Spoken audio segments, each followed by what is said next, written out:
പരസ്യപ്രചാരണത്തിന് ഒരാഴ്ച മാത്രം ബാക്കി നിൽക്കെ കുടുംബയോഗങ്ങളിൽ ശ്രദ്ധ കേന്ദ്രീകരിച്ച മുന്നണികൾ.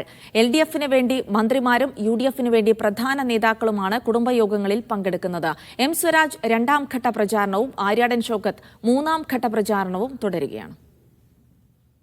രണ്ടാം ഘട്ട പ്രചരണത്തിലേക്ക് LDF സ്ഥാനാർത്ഥി M. സ്വരാജ് ഇന്ന് കടന്നു. സ്കൂളുകളിലും വ്യക്തികളെയും കണ്ടായിരുന്നു ഇന്ന് രാവിലത്തെ വോട്ടുപിടുത്തം. പോത്തുകൽ പഞ്ചായത്തിൽ രണ്ടാം ഘട്ട പ്രചരണം വൈകിട്ട് ആരംഭിക്കും. ഞാൻ മുൻപേ സൂചിപ്പിച്ചിട്ടുണ്ടല്ലോ, എല്ലാ നല്ല മനുഷ്യരുടെയും പിന്തുണ ഞങ്ങൾ പ്രതീക്ഷിക്കുന്നുണ്ട്. ജനാധിപത്യവാദികൾ, മാനവിക മൂല്യങ്ങളിൽ വിശ്വസിക്കുന്നവർ, അങ്ങനെയുള്ളവരെല്ലാം ഇടതുപക്ഷത്തെ പിന്തുണയ്ക്കും എന്ന പ്രതീക്ഷയും ഞങ്ങൾക്കുണ്ട്.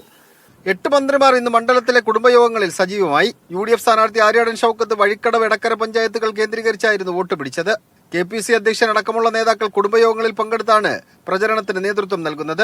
ഞങ്ങളെല്ലാ സ്ഥാനാർത്ഥി എന്താ അഭ്യർത്ഥിക്കുന്ന എല്ലാ വോട്ടുകളും CPM-കാരുടെ വോട്ടും വേണമെന്ന് ഞങ്ങൾ നാടിന്റെ നന്മ കാക്ഷിക്കുന്ന CPM-കാരും UDF സ്ഥാനാർത്ഥിക്ക് വോട്ട് ചെയ്യും. ബൂത്തുകൾ കേന്ദ്രീകരിച്ചായിരുന്നു സ്വതന്ത്ര സ്ഥാനാർത്ഥി PV അൻവറിന്റെ പ്രചരണ പരിപാടികൾ. മീഡിയ 1 നിലമ്പൂർ.